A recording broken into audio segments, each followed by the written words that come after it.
how to enable or disable multi-window for all apps on the Samsung Galaxy S24 series.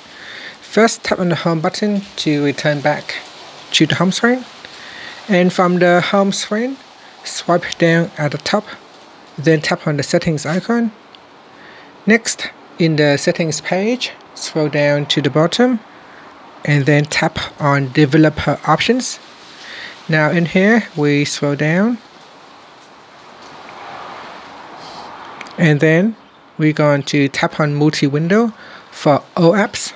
So tap on the toggle button to turn it on or switch it off. And here say allow non-resizable apps to appear in multi-window.